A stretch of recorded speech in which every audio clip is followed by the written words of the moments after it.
Happy freaking New Year. It is 2024. I am so happy that you are here.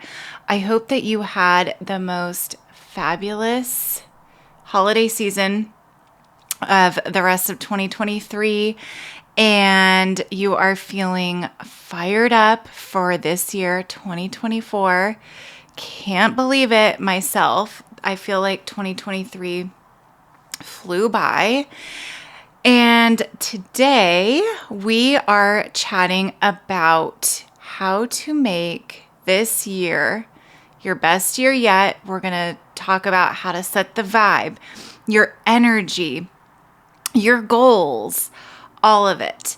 So a lot of the time we develop goals based on what we see other people doing or what we feel like we should be doing, what we should be achieving, and it doesn't always feel aligned.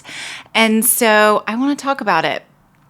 And I will be sharing some prompts for you to really think about how your year went. That's like the first part, is looking at reflecting on the last year and then looking ahead to this year. I know I'm not releasing this on the very first of 2024, and maybe you've already written down some goals. Maybe you've already been thinking about it a little bit, but hopefully I get you at the best time, because I'm releasing this in the first week of 2024, to really hone in on what those goals are, how you can be actionable, how they can align with your values, how you can set your energy, the vibe, all of the things, and feel really confident and proud and high vibe, if you will, around what you want to accomplish in 2024. So let's go. And as always, I will be sharing some of my own personal reflections and goals and all of those things as they relate to these questions that I'm going to share, because I know it can be helpful for some of you to get your thoughts going and maybe serve as inspiration for you as well. Before we get into designing these really exciting goals, it's important to take a step back and reflect. This is huge. And so many people just don't do this when making new goals. So the very first step is to just reflect on the last year. And a good prompt to ask yourself is, what am I not happy about from last year? Maybe it's a regret. Maybe it's a disappointment. You're disappointed in some situation that happened.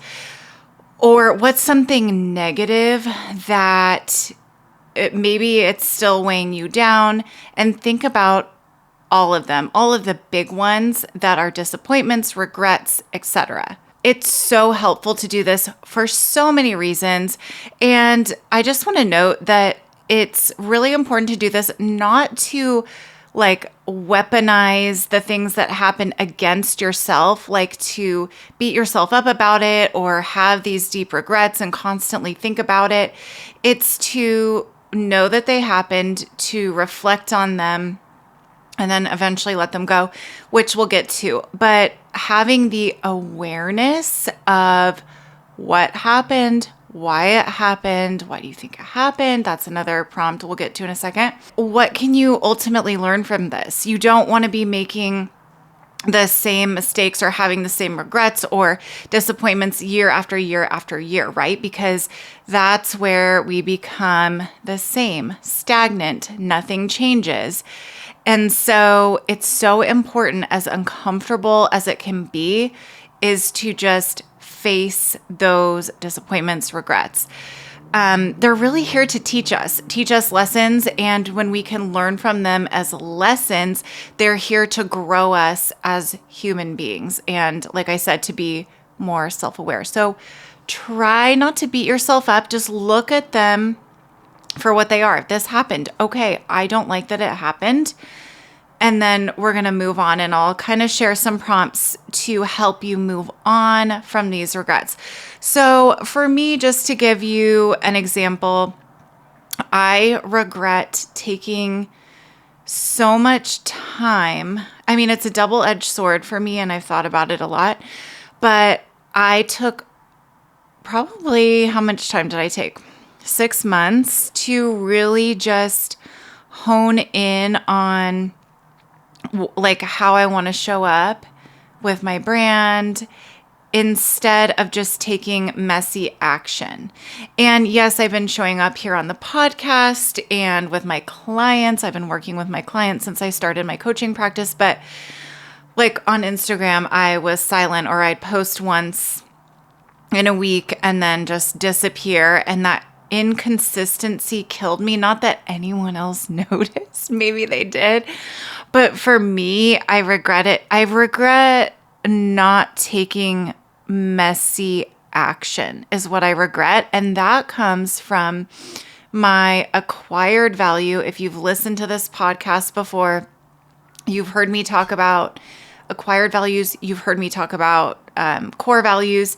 And so my acquired value of perfectionism bit me in the ass here, and I totally recognize that, but that is one of my regrets. So listing those out is what's first. And then you're going to ask yourself, why do you think that happened or these things happened? So I would write down all of the big ones that come to mind for you. And again, don't beat yourself up. Don't write down every single thing that went wrong if it doesn't feel big to you, if that makes sense. But write down, why did this happen? For me, I know why it happened. It was, like I said, it was for perfectionism and a fear. Like, am I going to show up looking like an idiot if I'm, taking this messy action? So I guess there's a little bit of not only perfectionism there, but people pleasing. And those are things that I am personally always working on as a human. So you're going to ask yourself, why do you think these things happened? And from there, what can I learn from this? So using these disappointments, regrets as a lesson. And that is what's so huge, is what can I learn from this? And then how can I make this situation or this action or whatever it was that you're regretting different moving forward? How can I learn from it? And it's going to be different for everyone.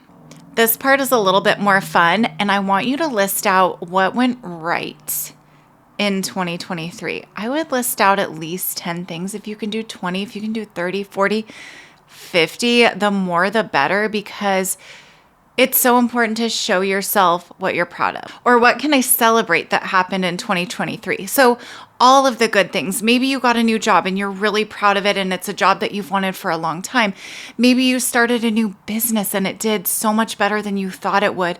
Maybe you became a mom and it's been the best thing ever. Just everything that went right for you in 2023. And I want you to write it down and be proud of yourself and acknowledge all of those amazing things that you did.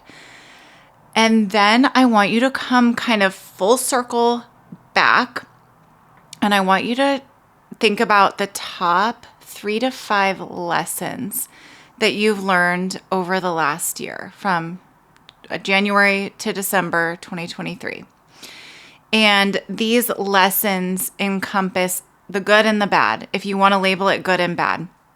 So take your list from the things that you regret, your disappointments, from the things that you're proud of, and you're basically summing it up and coming up with 3 lessons. Maybe these lessons are not comfy to look at. Maybe they are. Maybe they're inspiring your new goals for 2024. But really think about what lessons are coming up based on everything you've written down so far. And the very last step before we get to designing your beautiful 2024, setting the vibe, setting and holding that energy, right? Because holding it is so important, is to accept it, to have the awareness, accept it, tie it up with a pretty bow, By the way, bows are going to be huge for this year. I can feel it. I'm seeing bows everywhere.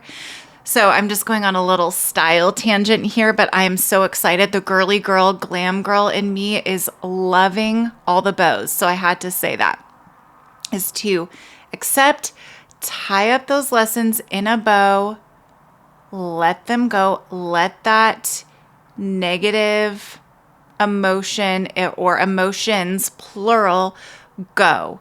But know and have that self-awareness. You're not going to forget what happened, but you've processed it through this process. And now we're tying it up and we're letting it go. Okay. So that's what we're doing to set the stage for 2024. So for this year, first thing that you want to ask yourself before you start writing down any goals is, what areas of my life do I want to focus on this year? It does not have to be just one. It could be one, it could be 10, it could be 20, whatever feels right to you. Now for the fun, creative part around setting goals, or maybe you just want to set a vibe. This does not have to specifically be for a goal.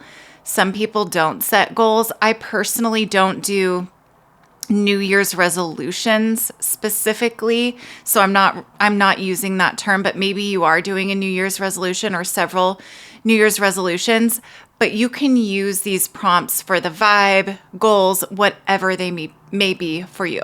So before you write down any goals, resolutions, whatever, I want you to think about areas of your life that you want to focus on this year. So that's the first thing to write down.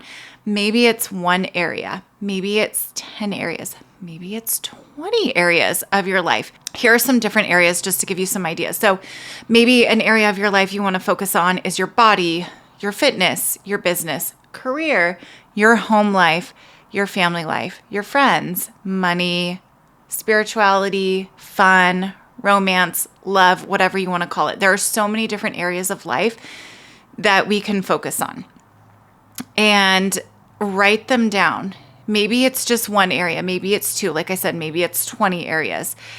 And write them down. You're just going to think about the areas to focus on first. I want to also say that this is where knowing your core values is so helpful. So if you know what your core values are, it's really going to help you know the different areas of your life and how you want to create these goals or create the vibe or the energy or whatever it is around each of these areas. So I'll give you an example. For me, one of my values is quality time. And that looks different in all of these different areas. But quality time in my fitness means going to the gym. Usually it's weightlifting, sometimes it's spin, sometimes it's Pilates. If it's a solo workout, it means popping on a podcast, putting my phone away, no scrolling at the gym, and listening to a good podcast, good music, and getting my workout done in 45 minutes or an hour. So that's quality time at the gym. And that would be under the fitness bucket for me. For friends, because that is an area I did write down for 2024, is really nurturing my female friendships and making new friends as well. I moved to a new area 2 years ago and I want to make more friends. So that's an area I wrote down, and quality time with friends comes up. So see how the interplay kind of comes in with knowing your values and then knowing the areas of your life to focus on. So that's a whole topic in and of itself on values. And then you're going to ask yourself, how would I like each of these areas to be different than what they are now? So for me, for the friends topic or area, like I said, I moved here 2 years ago. I have friends in other states, but I don't have a whole lot of friends in the state that I live in. And so I want to make more friends. I have some, but I would like to have more of a community close by.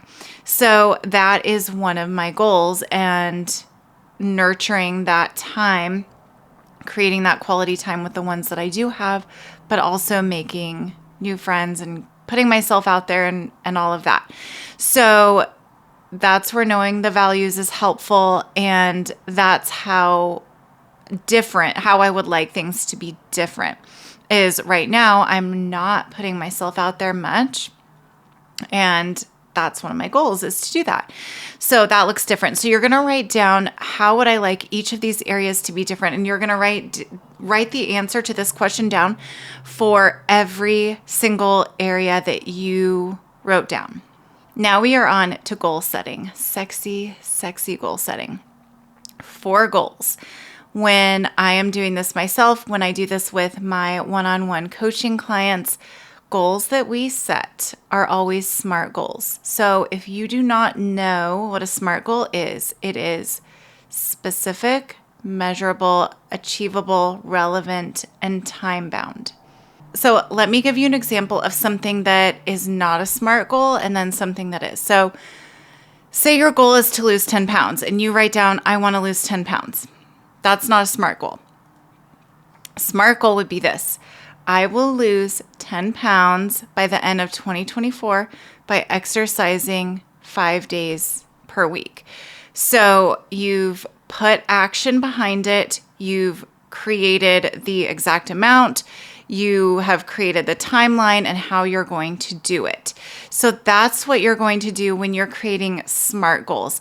And another step here is as you are writing these goals down, you need to start embodying, and we're going to get into energy in a minute, but embodying what that person would do, and that requires an energy shift. So when you're saying you want to lose weight, for example, and you're going to start running or you're going to start lifting weights or whatever it is that you are going to do to lose those 10 pounds, instead of saying, I want to do this, I'm trying, whatever, you say to yourself, I am a runner, or I am an athlete, or whatever it is that you are looking to achieve, you are that person now. That is what you are going to achieve. So it takes some identity work, some energy work to become that person. You now are this person who is going to do this. And this is where self-awareness is so freaking important, because you're asking yourself, is it achievable? Is it relevant even? Like, I wouldn't say, I'm going to participate in the like in the Olympics and be a gymnast. That would not be achievable for me. It would not be relevant at all. I'm tall. Usually gymnasts are very petite, which I am not. And I don't have that specific passion or drive to do it. So there has to be, energy behind it. You have to really want something. And that's why I really made a note of talking about these have to be your goals that you are passionate about, that you really, really want for yourself, that are rooted in your core values. So I wouldn't say something like, I want to be a gymnast and compete in the Olympics, because that's just not going to be achievable or relevant whatsoever for me. Let's talk energy now. So if your energy and your habits and your actions are not aligned, like say you say, I am an athlete and I am going to lose 10 pounds by X date by doing XYZ. And that energy is there, but you're not going to the gym. You're not doing the things that an athlete would do. Nothing's going to happen, right? So your habits have to follow suit, and your habits are what's going to create success. And yes, we don't all have just this fabulous high vibe, positive energy all of the time, right? So when your energy drops, because sometimes it will, maybe you fall into like a negative self-talk routine, or maybe fear comes up and you're like, gosh, I can't do this, or this is so hard. you have a choice to follow that fear or to turn that energy into something positive, positively tangible, right? So saying, no, we're going to shut that voice up. By the way, I have a whole episode on negative self-talk and how to combat that. So just switching up that fear, because the opposite of positivity, happiness, all of the good things, love, is fear, right? So when we can channel the fear into positive action, Viola, like you've hit the jackpot. So sometimes, yes, you'll be tired and you need to take a break, and that's fine. But this takes a level of self-awareness and persistence. So turning that energy into something positively tangible, just think about that with your energy, because we're human, things happen. So what I want you to write down around energy is 2 questions, actually. What energy do I need to release to achieve this goal? Maybe it's energy you carried last year, and that was one of the lessons that you learned. Like, gosh, my energy was so negative and I need to release that. So write down, what energy do I need to release? And then what energy do I need to embody to achieve this? And really embody it. I am XYZ and I am a confident person who will get this done. So those 2 questions are really going to help you hold that new energy to achieve what it is that you want to achieve. And then lastly, energy is amazing. It's great.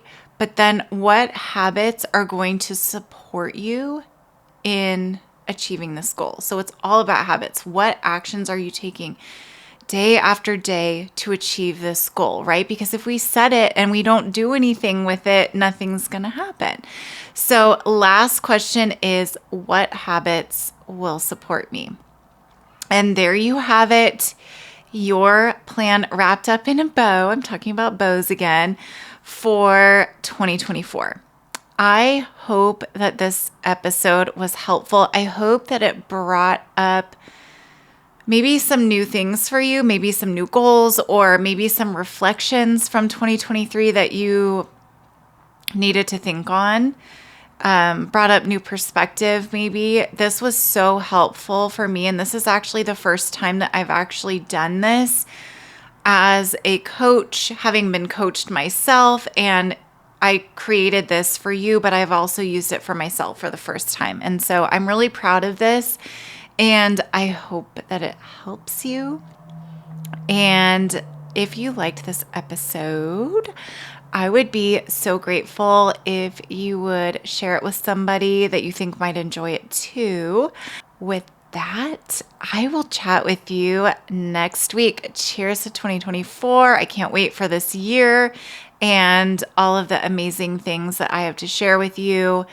And yeah, let's go.